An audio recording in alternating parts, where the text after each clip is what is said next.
Un jour, Seligman se retrouve dans un avion, assis à côté d'un chef d'entreprise qu'il ne connaissait pas.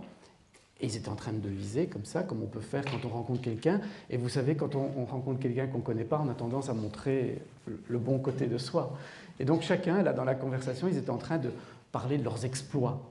Alors Seligman parlait de sa résignation acquise, qui avait fait de lui un psychologue très connu de par le monde. Et puis le chef d'entreprise lui disait que lui, il avait une société qui fonctionnait très très bien et que les employés chez lui étaient très heureux et qu'ils avaient vraiment un niveau de performance et d'épanouissement important. Et puis à un moment donné, pendant que Seligman lui raconte tout ce concept de la résignation acquise, le chef d'entreprise le regarde et lui dit « Mais c'est bien beau de s'intéresser aux gens qui se résignent, mais est-ce que vous vous êtes demandé pourquoi il y a des gens qui se résignent jamais ?» Et là, Seligman est tombé du ciel. Il a tout d'un coup réalisé, il le raconte comme ça en tout cas, que oui, il ne s'était intéressé qu'à une partie de l'être humain. À la limite, à la partie que la psychanalyse regarde de très près, sans accorder d'intérêt à ce que la psychologie humaniste nous disait.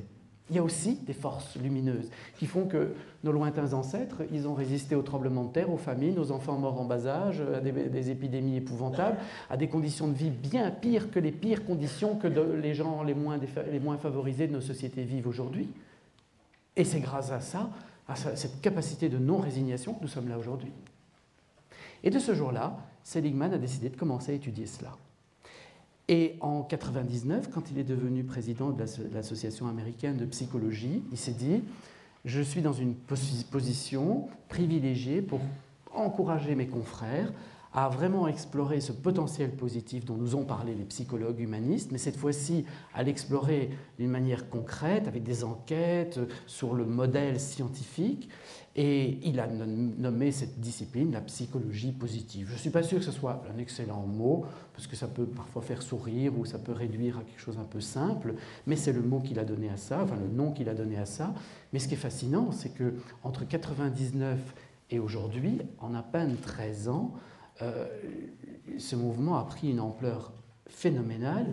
Des laboratoires par dizaines se sont montés uniquement pour étudier les émotions dites positives, que je préfère appeler agréables, on pourra y revenir si on veut, l'impact de ces émotions sur la santé, etc. etc. Et aujourd'hui déjà, dans pas mal de secteurs de la société, en particulier dans l'éducation, la psychologie positive est en train de faire son entrée dans une autre façon de regarder l'être humain.